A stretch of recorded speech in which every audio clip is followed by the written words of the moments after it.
Ahead and get started. Welcome everyone and good afternoon to the November meeting of the Lane Regional Air Protection Agency. Thank you for attending today. See, as Heather's on the line, could you please call the roll? Yes, Chair. Chair Saxon, Here. Vice Chair Lovall. Oh, he's excused. Director Cutchin, Here. Director Hensley, Here. Director Keating, Director Johnston, Here. Director Plummer, Here. Director Pictionary,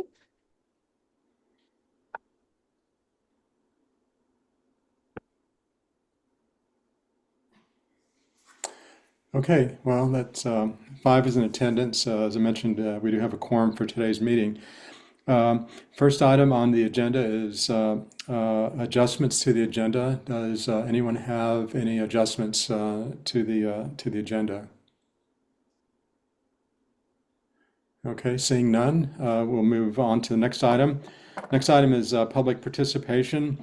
Time is limited to 3 minutes per speaker.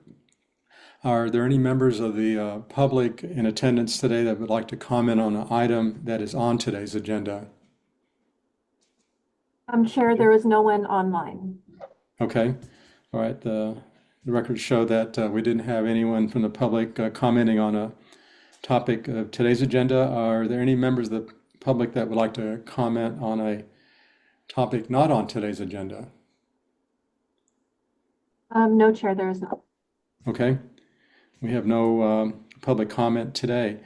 Are there any comments from members of the board on any item? Yeah, I'd love to just chime in and say, I think this conversation came up right when I was joining the board last year, but I do think that in the longer term, I'd love to be potentially exploring options to reschedule this meeting to a time that could be more favorable to public participation. I think for most folks, joining a call like this or a meeting isn't viable in the middle of the workday. And so I know previously there was a motion to just kind of schedule on the fly. And I don't think that that's necessarily the most productive way to do it. But I'd be curious to hear others' thoughts on if we could do some kind of doodle poll or when to meet kind of poll to see if there was another time that worked for folks, especially as we're seeing a little bit of change in the consistency of the board or the makeup of the board, I should say. Okay, thanks, Dylan. And maybe that might be a good, this will be the last meeting of this calendar year, but it might be a good topic at our January meeting or even our workshop that we're going to have, a work meeting on goals and things like that. And usually we have elected officials, I think, usually make their appointments in January. So that might be a ripe time to do that since we should expect at least a representative from Cottage Grove. So we can talk about that. So we'll, Travis, definitely, if you will note that you might have that as a future discussion topic. Yeah, Chair Howard, I certainly will make note of that. We can add that to a potential agenda item for January. And I also mentioned just on Cottage Grove, my intent is in January to reach out to the city council to find a time to present to them as a council with the new members on board to give them some context to who RAPA is and the service we offer and the stake that they hold on our board so they can be well informed in their selection process to bring someone onto the board. But I don't know if January will be, they'll be quick and able to address that. I'm not sure what their timeline is on that, but come January, I'll put more focus into getting that plugged in for our efforts here. Okay, great. All right, thank you. Yeah, and maybe just to wrap up this topic, I don't feel any immediate urgency, but I just would like to see the conversation continue, especially as we get new board members on, and I want to make sure that we're picking a time that's workable for everybody. And acknowledging that, a lot of the folks here, especially elected officials, maybe this is the only time that could work for them. I know that was that come up in previous conversations. So just wanting to like have a amicable conversation about if there is some potential for rescheduling, but yeah, don't want to force anything too quickly. And I definitely think it's wise to wait for the new members of the board to come on before, getting started in earnest on rescheduling. Okay, great. Thanks, Dylan. Okay, we are now going to item 5. We're going to adjourn the regular meeting and reconvene in an executive session. The basis for the executive session is to review and evaluate the employment-related performance of the chief executive officer of any public body, a public officer, employee, or staff member who does not request an open hearing. There's not been a request for an open hearing. The Lane Regional Air Protection Agency will now meet in executive session pursuant to ORS 192.660(2)I for the purpose of reviewing and evaluating the employment-related performance of its chief executive officer, the director of RAPA. Representatives of the news media and designated staff may attend the executive session. All other members of the audience are asked to leave the room, or in this case, the virtual meeting.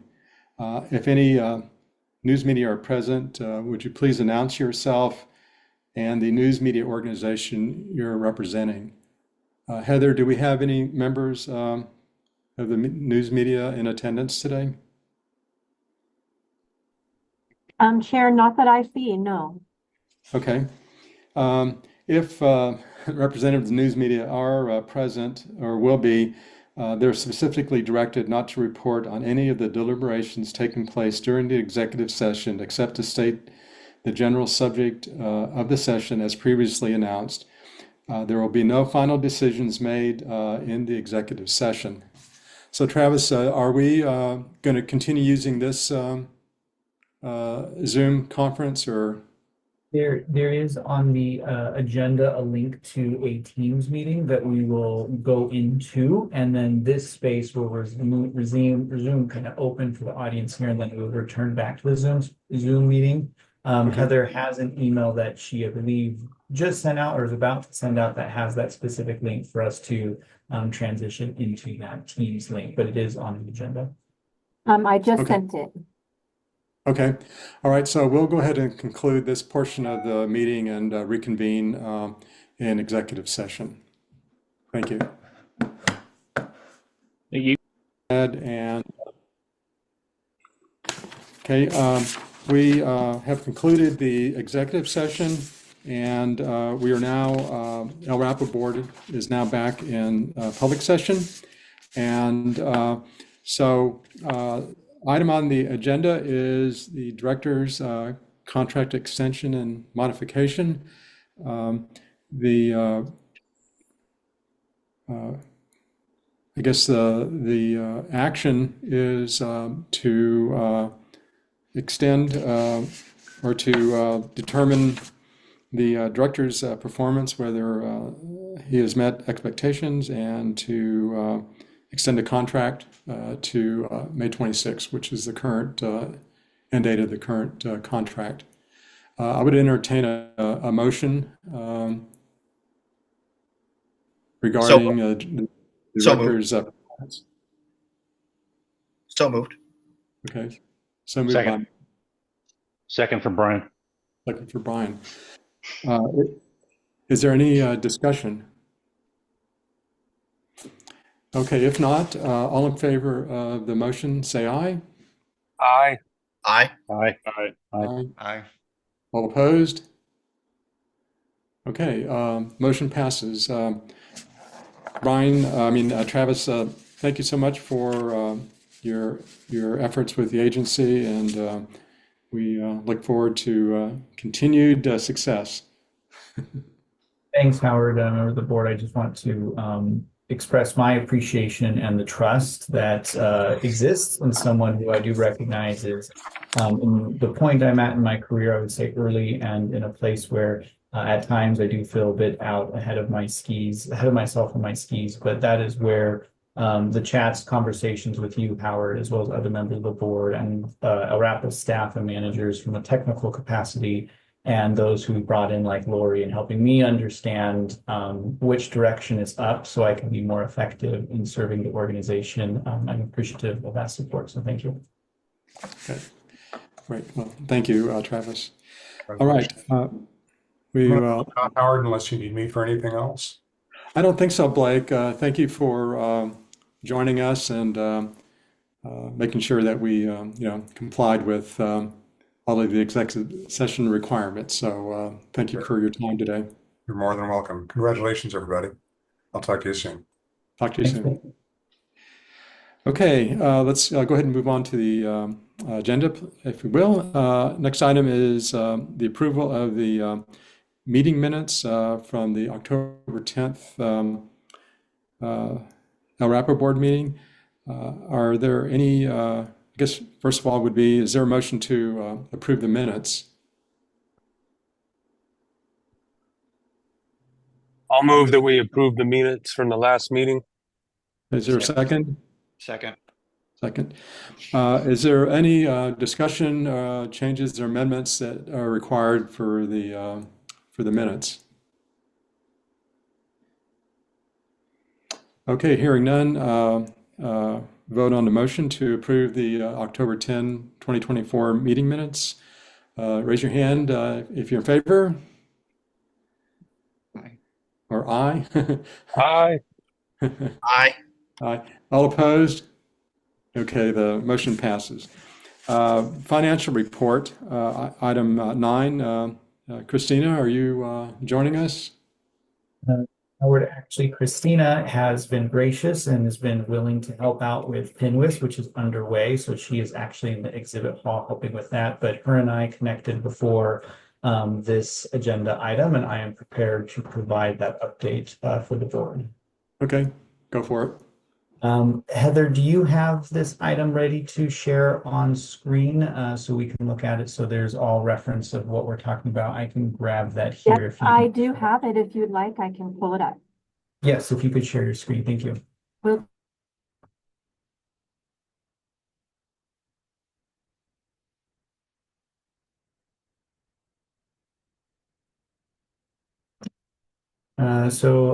This is, as indicated on that financial update prepared on November 4th. First, I want to point out some formatting changes to this form following discussion with the board in October. There is now a new column on the far right-hand side, which is fiscal year 24 to 25, percentage of the year elapsed.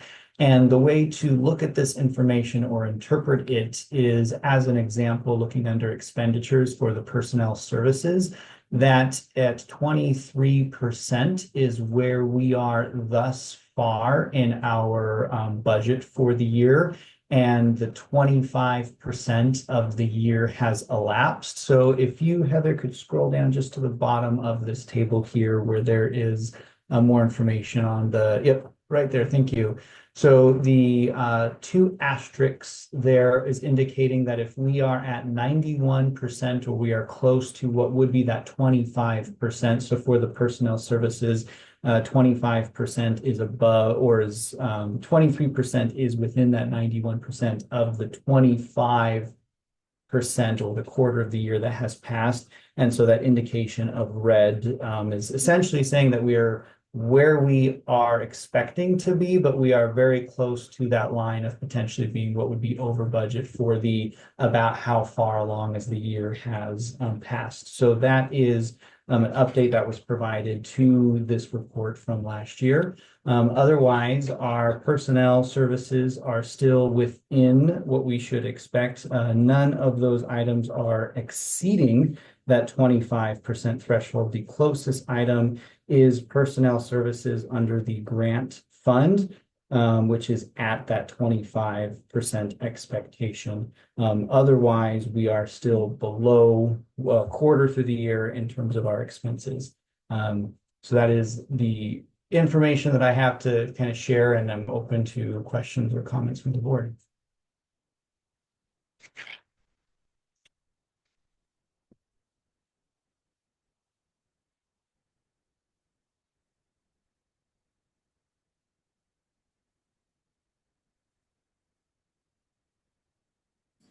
Sorry, I was on mute. Does anyone have any comments or questions about the financial report? Travis, I know we're going to talk about the building remodel, but as far as the financial report on this, are we tracking pretty much where we thought we'd be? Yes, for this year, in terms of the budget, we are tracking where we should be on the remodel itself. We are at the moment 0.2% over budget, which amounts to about $2,100. However, as we get to that agenda item, there is more information to share that was just discovered or learned about yesterday at the office with our rain that we have been getting. But I don't want to move ahead too quickly. But as of the information report ahead of you, we are on budget for the year. Okay. All righty. Anything else from anybody? Okay. All right. Thank you. We'll move on then to. Mr. Chair, I think Mayor Cutchin had his hand up. Oh, I didn't see it. I'm sorry. Go ahead, Yeah, I Brian. just wanted to mention to Travis and Christina that I do appreciate that extra column. I know that I was kind of the guy that asked the question, but to me, it's a good benchmark to have available to us. Yeah, thanks, Brian. And also, Chair Howard, I will make known too that there is a request to have a motion to approve this financial update to the board. Okay. All right. Entertain a motion. Is there a motion to approve the financial report? I move that we approve the financial report for September. Second. Okay. And second. Any further discussion? All in favor, raise your hand or say aye. Aye. All opposed? Aye. Okay, financial report is approved. Next item is the audit budget update. I guess Travis, you're going to report on that? Yes, Chair Howard, similar to the audit financials, this information is structured in a similar way. Do not have that ongoing as we progress throughout the year, because this is an audit of a year that has been already shown. There's not a need to approve this report. This is just merely an update to the board. We have yet to close our books for the fiscal year as we're still working with our CPA to get our reconciliations and other items in line, but we have made a significant amount of progress. But recognizing how far into the year we are and still needing to take those actions of closing the books and getting our audit completed, we have filed for an extension with the State Secretary's office, which has been approved through March 31st of 2025. Typically, the deadline to have that audit repeated or completed and uploaded to the Secretary of State is by the end of the calendar year. And so we have a 3-month extension that has been approved. The Secretary of State recognizes our change into Cassell, this being the first year we are in a new financial software system, as well as the change in financial managers over that time and executive leadership, as well as an ongoing remodel and physically moving our staff from our Springfield office to the Lane County Public Service Building, has provided them with enough substantive need that they have approved that extension. Okay. Any questions of Travis on the audit? Okay, seeing none. Thank you. We'll move on to item 11, Citizens Advisory Committee. Is Jim Daniels on?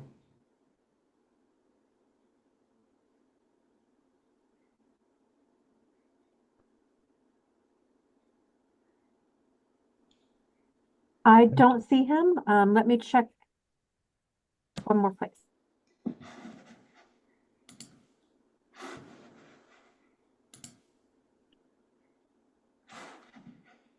Yeah, He I don't was see here him as- earlier. I'll try to email him and see if he can get back on.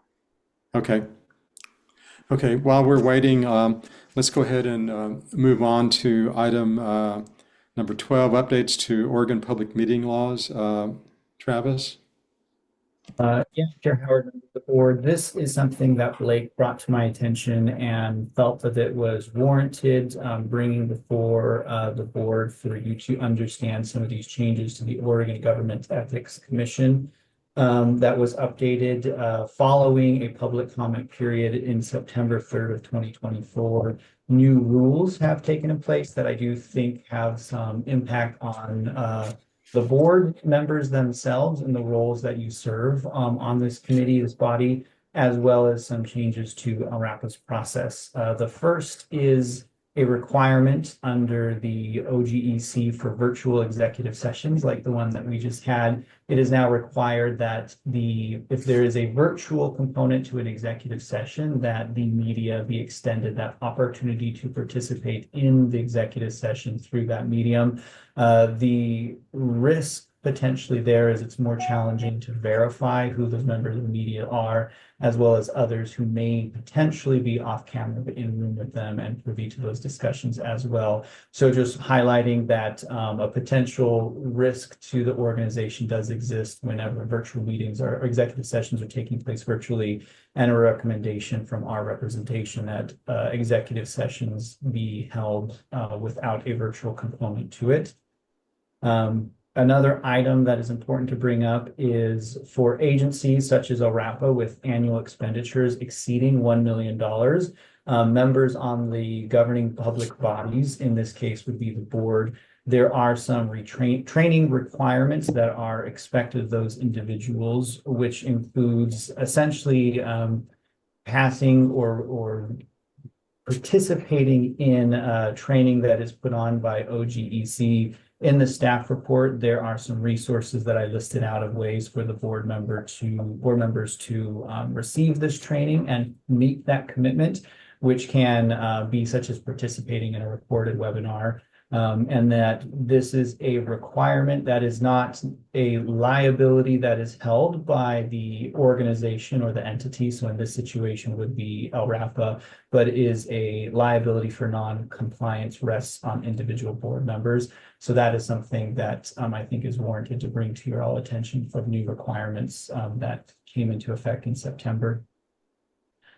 Another update is on the public noticing framework, which is new requirements that formalize how we have to let the public know of our public meetings and opportunities to participate.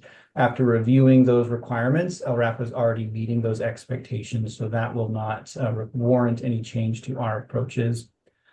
For employment-related sessions, this is relevant to the board if there was ever, or I guess inevitably, eventually, a need to replace the executive director. That now requires a public comment period, as well as the board needing to adopt hiring sort of qualifications or thresholds or expectations prior to beginning that process.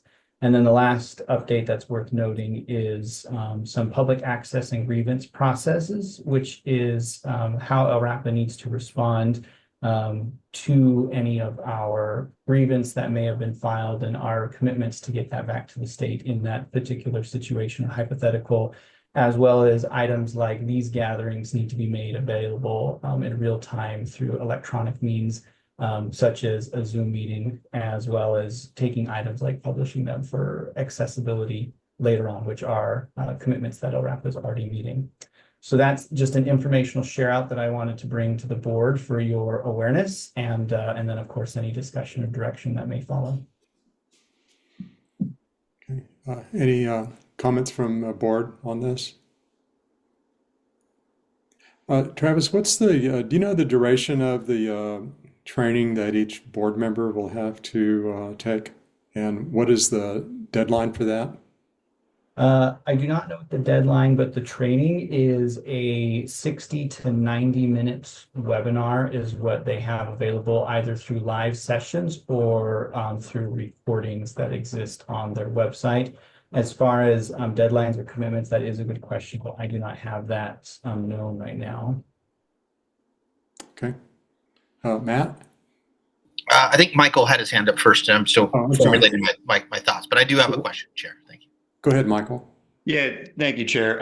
Travis, I wonder if this may be a good opportunity to the extent that we have like a standard process for when we are onboarding new board members, just to make sure that this is something that is flagged to them, and to the extent we can strongly encourage them to do this training before they join the board, understanding that, as you pointed out, the liability is for noncompliance is on the individual and not on RAPA. But certainly to the extent that there were any issues here, it would reflect poorly on RAPA, even if not the liability was officially borne. So just thinking back to, and thinking in particular of the folks from Eugene and Springfield who are maybe not elected officials. Some of these may be not the most intuitive things so just making sure that they go through this training ideally before they come on the board, I think would be great. So I guess my ask of you, Travis, is just to make sure that take a look at any procedures we have for onboarding new board members so that in the future they're ready to go from day one. These needs and expectations be set out from the get-go, as well as connecting them easily with these resources would be a good effort on our part. Thank you. Matt? Thank you, Chair. Travis, in regards to the public meetings notification, with print scaling back, one could make an argument that some papers are yesterday's news 2 days from now, and some papers are weekly. I would ask if there's a plan in place, or what your thoughts are about expanding the public notification to increase more engagement. In the 4 years I've served on this board, there's a dearth of folks who provide public testimony, and the ones that do so with some frequency and regularity, and I welcome that. But of all the boards and commissions I'm on, there's a pretty clear lack of engagement, at least at this level, and maybe there's more engagement with with subcommittees or with with Jim's team, the Citizen Advisory Committee. But what are your thoughts about some non-traditional ways to fly up the flagpole when RAPA is meeting, and what the community can do to participate in our public meetings? Thanks, Matt, for that question. And I would say, for the Citizen Advisory Committee, like the board engagement, our public participation is, I would qualify as infrequent. And those who do, it is those who we have generally seen before. I think that the time of the meeting, of these meetings, be it the Citizens Advisory Committee or the board meeting, can be one of those potential opportunities to see some increase in participation. Our current outreach and efforts that we undertake to promote and make aware of our board meetings is publishing these meetings on our public calendar. And we utilize our listserv. So those who sign up to receive email updates from us, we publish through that approach when these board meetings are taking place, and the agenda and the like. Other activities beyond that, I think that I would want to have some time to reflect and consider what opportunities exist, because there are mail outs and other, type things we could put in the mail, but that all has a cost component to it. And so I would want some time to reflect on what opportunities exist and how we could best meet that need. But I would say that our level of participation on the CAC and the board meetings from the public is about the same. One new effort that we will be taking from a prior discussion earlier this year with the board is in the spring, ahead of discussing the board needing to update fees for our permitted sources. more of a direct outreach to them, making it known that there will be a discussion about fee increases before the board at this particular meeting, at this particular time and place, recognizing the stake that they have in that discussion and inviting them more directly to participate in that conversation. So that'll be a new effort that we do in the spring. But for outreach to non-permitted sources, just the general public, I think there's more that we can do, but would want to have some time to reflect and see what actions we could be taking. It's very helpful. Thank you. Would it, in your opinion, and Mr. Chair, in your opinion, would it be helpful if this board, either at our retreat or early in 2025, had a kind of a thoughtful, collaborative conversation about what cost-effective or revenue-neutral amplification ideas might exist in our community, whether it be non-traditional digital, whether it be terrestrial radio, TV that you're intimately familiar with, of course. Do either of those two settings sound like someplace to have a larger engagement with the public, a larger conversation about engagement with the public about when we're meeting and what we're doing? Yeah, absolutely, Matt. And before you joined us in the regular session, before we adjourned to executive session, Dylan brought up the idea, and I think everybody agrees, to have a conversation again about when we have our board meetings, given that it's in the middle of the day, and for many people that are working, it precludes them from participating during business hours. And so I thought that either at our January meeting, regular meeting, or on our board working meeting where we talk about goals and things like that, that would be a good time to talk about that. And also, there'll be probably new members on our board, especially Cottage Grove, and I don't know about the other member governments, but typically they appoint people to board, external boards and commissions at that time, and usually in January, I believe. So yeah, I think that would be opportune time to have that discussion to see how we can get more engagement by the public. So, okay. All righty. Anything else, Travis, on the open meeting requirements? Public meeting requirements, no. I can follow up with the board, though, to your question, Howard, on what any of those deadlines or time constraints that exist. So that way you have that context that can be helpful as well. So I will follow up in direct email to you with some of those details with the board CC'd on answers to those questions. Yeah. And I think for the elected officials that are on our board, they may be already doing this training or have some other training. So it would be good to know if they already have that and meet the requirements. And so it may be really more of an issue of some of us that are citizen appointees, like myself and Michael and Dylan and Jared, who aren't elected officials and haven't had to probably go through that training.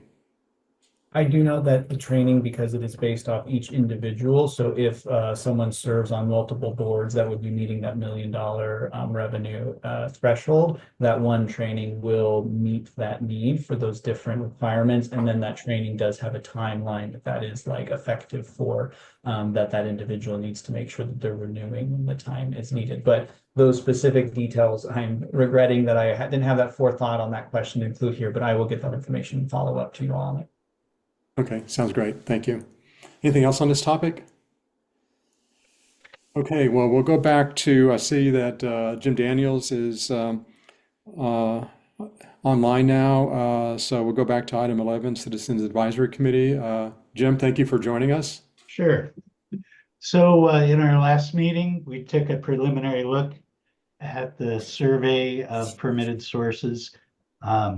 Response was not as large as we'd like, so we did another email reminder and plan to evaluate the survey at our next meeting and then have a report for you in January. Also in our bylaws, as chair, I'm to prepare a report for last year's activities that has to be submitted to Travis in December. So I'll present a draft to the committee and get their comments, and then we'll get that finalized. And that's it. Okay, thank you. Are there any questions of Jim? Well, Jim, thank you, and thank you to the advisory committee for the survey, and hopefully you'll get more responses so that we can get a better sense of what our regulated community, how RAPA is serving them. So we look forward to that. Okay. Yeah, so thank you for the effort on that. I think it's going to be very valuable information to the board and to staff. So You're appreciate welcome. it. Okay, thank you. Next item, Travis, you get to talk a lot today. Partner dues. Yes, thanks, Chair Howard, and I don't mind. Favorite topic. Yes, well, actually, I'm glad to have the opportunity to reflect on this and bring this to the board. Taking on my role in May, this was one of the things that I really wanted to understand, firstly, by reaching out to all of our partners, introducing myself formally as the executive director, and continuing our productive relationship and helping them understand the real service and value that the organization brings to Lane County and to their municipalities. Through that engagement conversation with the city of Springfield, they propose and are very comfortable with basing fee or partner due increases based off historical property tax revenue growth on the assessed value, which is, I'm learning these things in Measure 50, which was in 1997, was capped at 3%. And then there is can exceed that 3% for, just growth of the municipality or the region, be it new construction improvements or tax exempt organizations no longer being tax exempt and having to contribute to that. So for fiscal year 2026, City of Springfield is proposing a 3.3% growth rate of their partner dues, and wants to use that assessed value property tax rate as the formula that is approached for assessing what partners could be done each year. What's here before the board is not necessarily asking for a motion to approve the partner fees at this due time. It's merely just a discussion for reflection. And then if there's some agreeable, then that can give me some to-dos in terms of connecting with all of our partners and introducing this formula and approach for partner dues moving forward. Okay. Anybody have any comments?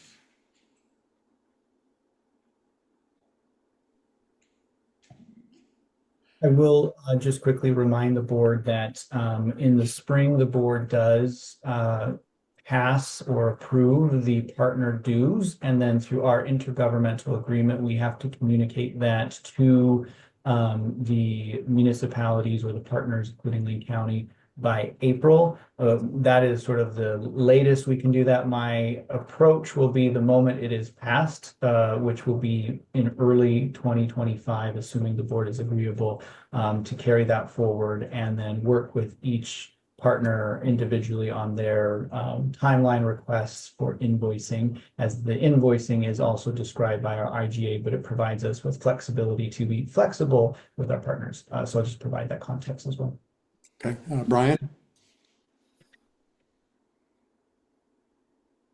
Go ahead, Brian.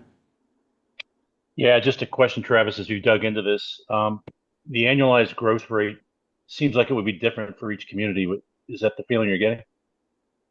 I believe that would be different for each municipality. I don't know what the difference that would be from each municipality and how great that would be, but it's capped at 3%. If 3% growth was not seen that year, then it certainly would not be that. I do believe that as a region, we're tied to a lot of the same economic movements, but then there are more subtle nuance that can affect each municipality and each partner individually. And if this is the formula that would be adopted as kind of proposed, that would be based off each partner's ability to contribute to the partner dues based off what their revenue growth has been. Okay, thanks. Matt, did you have a comment or? Yes, and I think it warrants a larger conversation in that I suspect dues have never gone down. That seems pretty clear to me. That dues ratchet up with time and population growth and the cost of doing cost of goods and services. Is there ever a conversation or an opportunity for a conversation for dues to go down if a municipality or a community embraces or passes policy that reduces toxins in the air? If there's like a way to establish metrics for communities in Lane County that RAPA has jurisdiction over, if there's a way to establish metrics for communities to take appropriate actions to reduce toxins, would that be translated in like a financial incentive to reduce the amount of fees associated through our IGA? I think that's a good question in terms of similar to like the Title V program as an example under the Clean Air Act, which is fee-based structure to a component of it. I would say that for the partner dues, in 2008, there was a reduction to partner dues by about half at the time, and we have not seen partner dues return to that level, while the level of service that RAPA has provided has been the same, if not continued to improve. The quantity of these partner dues in the scheme of budgets, I don't know if a financial incentive to those dollar amounts would be a strong motivator for progress in those directions. And I would also say that in terms of connecting to our federal support, we have this item under our Section 105 of our base grant under the Clean Air Act, which is federal dollars that are provided to RAPA that are non-competitive because we do the work of implementing the Clean Air Act in Lane County. We have a requirement called the maintenance of effort requirement, where we have to demonstrate how much spending RAPA has done over a fiscal year, which is about $1.4 million. And we have to demonstrate that this spending is spent with non-federal dollars. And so long as we can clear that line, we then will receive this additional support to our general fund. And the partner fees are a real vital component to us clearing that $1.4 million hurdle. And any reduction to partner fees would make it more challenging to continue to clear that hurdle. And if we fail to do that, we would lose that federal support, which comes out to being about $300,000 per biennium. Yeah, Travis, it might be good have that discussion in our January meeting, and I think it would be helpful to help provide some information to the board as to what those local partner dues funds are used for, and if there is a reduction, what would be the federal match reduction, and how that might affect programs and personnel levels. So, if you could give us kind of a good financial picture of all that, and I think that would be valuable also in whatever we decide to do, the information to provide to the partner agencies on the importance of those partner dues and implications if they go down from what we would like to see, 3% or whatever the number is. Yep, I think that would be valuable data, so that way the board and our partners can make informed decisions, and we can pull that information together. Yeah, because I think maybe not everyone's aware of the federal match, assuming there is a federal match in the future. But anyway, we'll see about that. Okay, anything else on this topic? Okay, thank you. Lance, you're up next to talk about the remodel update. All right. Well, good afternoon, everybody. As in the staff report, the actual completion date's still on track for the 15th. We did have some changes that, the contractor, in order to cover themselves and make sure if there are issues with ordering parts and pieces, they they put in a formal request to extend the completion date, but in our discussions, we're still on track to meet that. But officially, they have a little bit more cushion now in case things do not pan out like they think they will. Most of the all the framing's done. That's been past inspection. They're starting to, in fact, probably by the end of the day, they'll have sheetrock up on one side of the walls. They leave the other side open so they can still do some other final inspections and add things. The electrical rough-in initial inspection has been done, and that has passed. Um, they are still in the middle of putting in HVAC ducting. All the air handling units and the heat pumps have been installed, the physical units, and they're connecting those with line sets and electrical needs right now. And as Travis mentioned, the cost is still close to being on budget within, 0.2%. There are a couple things that'll probably increase that slightly more. But the one thing we did find yesterday, we have our weekly meeting on Wednesdays, and we met with the contractors, and the combination of all this extra rain and then, the inside of the building being kind of gutted. So a lot of the facades and false ceilings have been taken down. There were quite a few roof leaks that we noticed. Some, one or two were significant. Others were just noticeable because you could see things that you couldn't see before. And so, they're in the middle of doing some temporary repairs, but we've also asked the contractor for some references so that we can get a quote to replace the roof. The thought is we don't want to have a new remodel and then have issues with the roof leaks causing damage.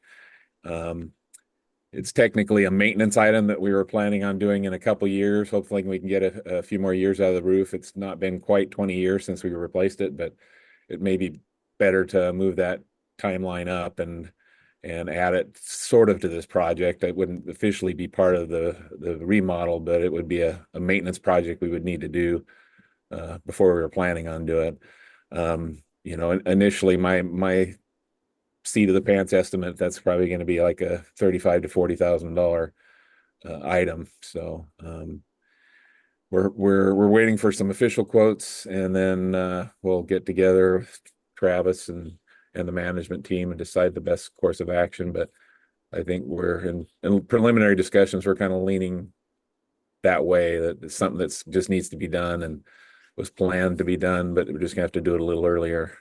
And currently we budget wise, I think we're okay, and so we wouldn't impact the RAPA funds too drastically. As I mentioned, sheetrock should continue once they get kind of final inspections on the electrical. They'll put up the other side of sheetrock and start doing some finishing, put in a lot of the low voltage lines for computer network and security cameras and stuff. And so, and then, things will slow down slightly around Thanksgiving and Christmas just because of the holidays. But in our meeting yesterday, they still felt comfortable that they are on track for February 14th. So if you have any questions or comments. Is the roof, is it a membrane roof or? There's a combination. The majority of it, about 6,000 square feet, is asphalt shingles. And the shingles themselves aren't in that bad a shape. It's just, I don't know that it was put on very well. And so there've been leaks. And then we had all the ice over the last winter that caused us a lot of ice dams and maybe caused some damage. But majority of it is sloped shingle roof. There are some small membrane flat roofs, and those seem to be okay. It's the shingle roof area where there's, fasteners penetrating the underlayment. There's issues. Okay. Anyone have any questions? Yeah, Chair, if I could ask a quick question here. So to the extent that we do need to do work on the roof, is it, looking at the budget, is it right to think about that? Like, I think we have a contingency of $190,000. Is that, I'm getting ahead of myself here, but is that where that would come out of? Am I thinking about that the right way?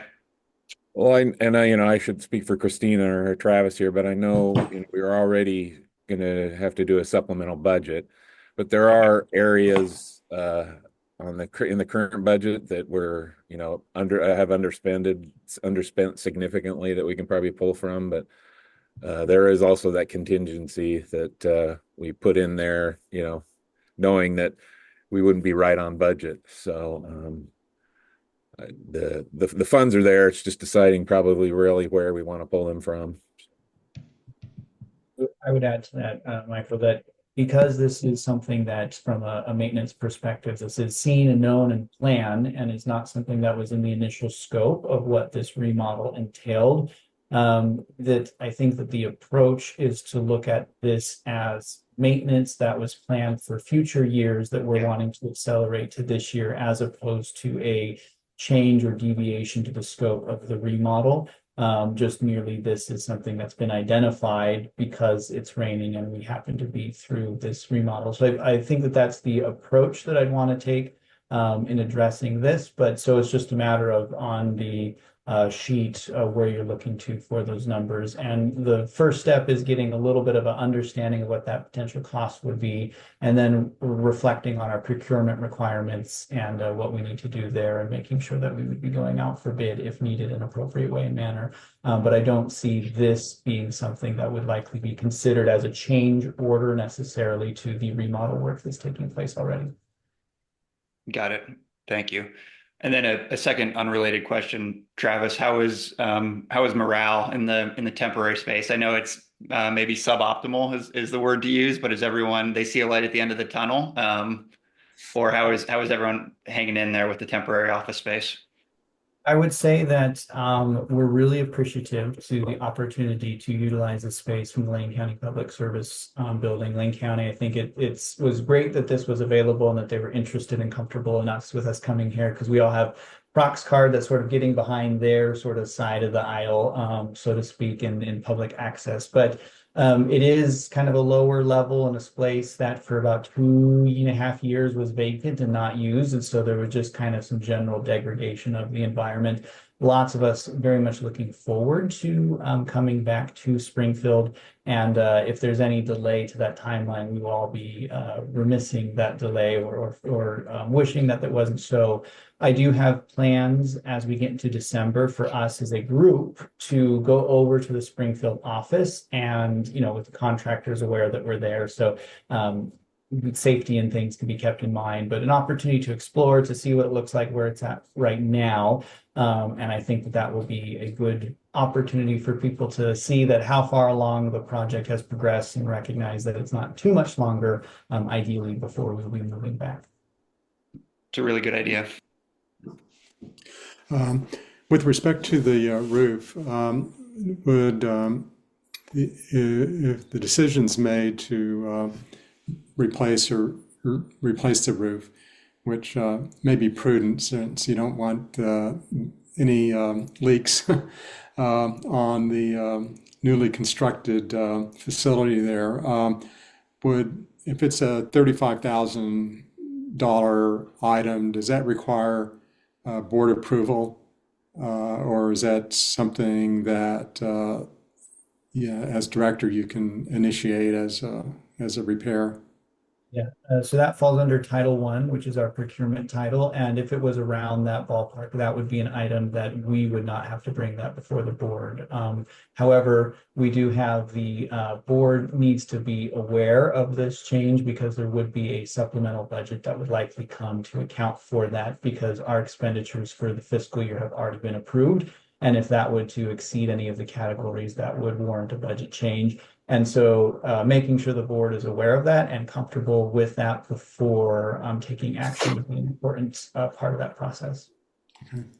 And in lieu of doing a roof replacement in a short term, are you having a roofing company or something come out to see if they can do a short-term repair? Because it seems like you obviously need to do something. Yeah, the general contractor who is doing the remodel, we have asked for their time and material services to address the needs now to mitigate what is taking place, and then further assessment. We discovered this yesterday is when all these conversations happen. So we have provided some direction to take action as of now to minimize any additional needs. There will already be a change order to the remodel itself because there was water getting in. The insulation that's on the roof is now needing to be replaced because of that water intrusion. So there is some impact in that way, but the contractor doing the remodel has been provided with direction to take some immediate action to stop the leaks as is. Okay, sounds good. No blue tarps. No blue tarps. All right. Anything else of Lance on this topic? Okay, thank you. Moving on to Director's Report. Travis? Yes, Chair Howard, members of the board, let's see here, let me grab, I'll go ahead and share my screen for this so I can roll through it as I'm talking about it. Share my screen for just a moment.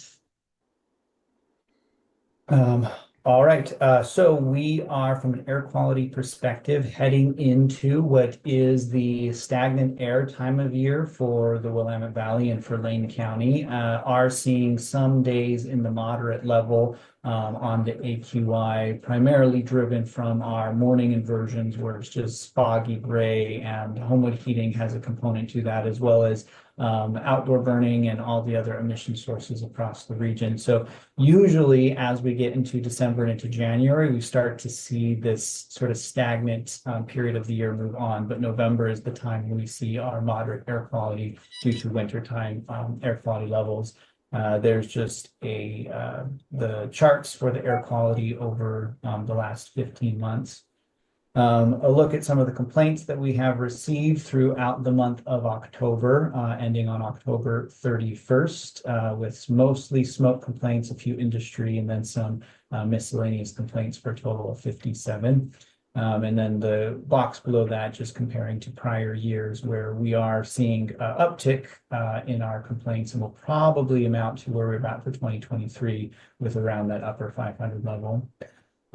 For the calendar year 2024, here is a review of our enforcement actions for noncompliance and civil penalties, which is 9 notice of noncompliance and warnings, 5 civil penalties, enforcement actions still pending, which are listed in this box here in green, as well as the more specific enforcement details noted below. I will make mention that one of the discussions from the Citizens Advisory Committee last month was some questions on the enforcement details in here. So I think a future agenda item we'll be bringing to them is reflecting on this information that we're publishing in the director's report, and potentially any changes that they think would be good for the board to consider asking to be added to the director's report. For asbestos abatement, there's the totals for the year thus far, 375. 18 of those have been abatement notices for NESHAP, which is the National Emission Standard for Hazardous Air Pollutants. And thus far this year, we have inspected 74.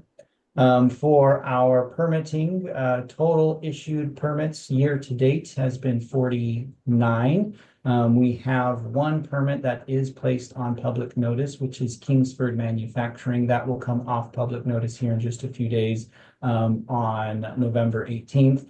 I will make mention of some activity we did related to Kingsford. So we issued our public notice as we do, and we send it to media entities, which was part of our public participation policy.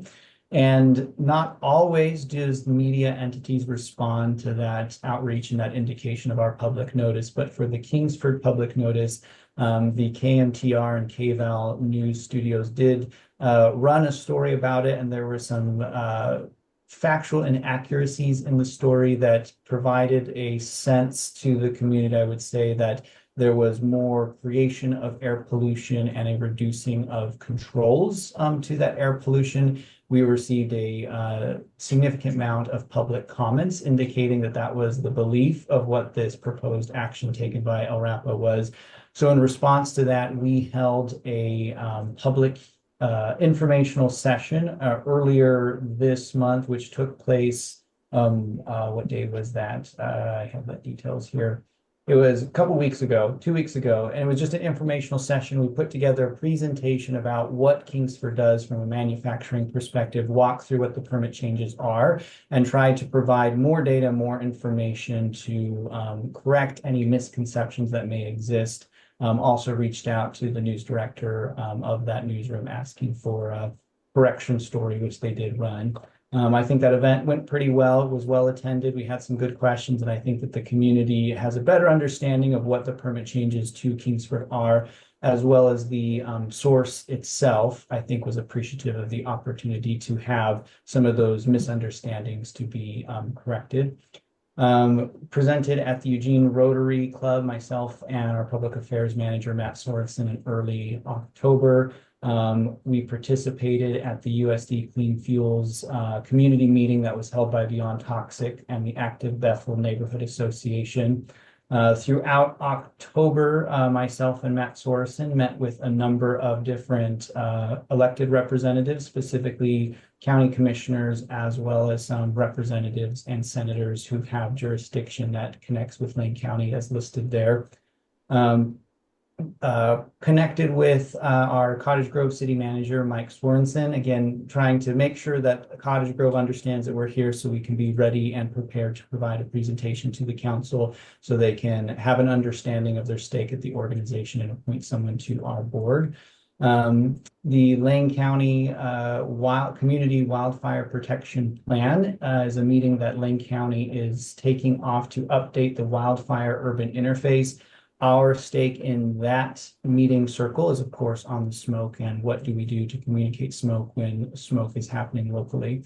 And then the rest of what's here is kind of more details that I shared out already. But one big update that I do want to share with the board, and I'll stop sharing my screen for this, is Tuesday of this week, we did hire our administrative manager. Rochelle Nicholas is her name. And I think Rochelle is here. There she is. Rochelle joined us on Tuesday. She comes from the city of Eugene, and I'm very excited to have her here. She has 25 years of public service, 18 of those with the city of Eugene. Her experience comes from program administration, staff development, and organizational management. And I think that that background aligns well with our organization. So I'll just want to take this opportunity to allow Rochelle to say hello and introduce herself.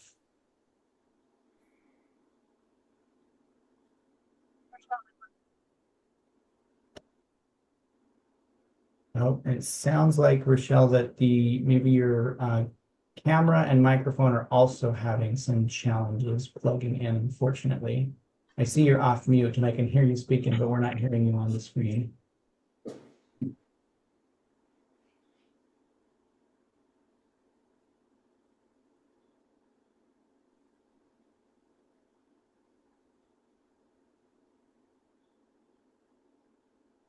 Lance is going in to join with her to see if we can get that sorted. But Rochelle comes from us from the permit inspection program and code enforcement program at the city of Eugene, which has good alignment with RAPA in terms of our code enforcement and our regulatory approach and needs that we have with our regulated sources. It might be that Lance, if maybe she tries turning on just the laptop and the camera there if the webcam's not working.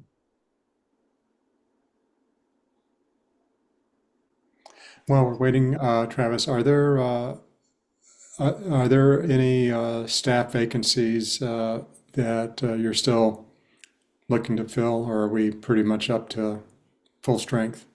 We would have been up to full strength, but we did have a vacancy recently become available. One of our permit writers is no longer with the organization, and so there is one FTE that is open. My intent on that FTE is to wait to have a better understanding of perhaps what our roofing needs may be, as well as a new federal administrator taking charge here in a few months, understanding what potential changes that could mean for the organization is where my thoughts are right now. So we do have one vacancy that recently opened, but my intent at the moment is to not fill it just yet. And Rochelle, I see we got your camera back on. Despite all of my efforts to be prepared, it didn't work. So, but thank you to Lance for helping me. I'm super excited to be joining RAPA. And this week has just been kind of a time to take it all in, but I look forward to working with the board however appropriate, and happy to be here and learn some new things. And yeah.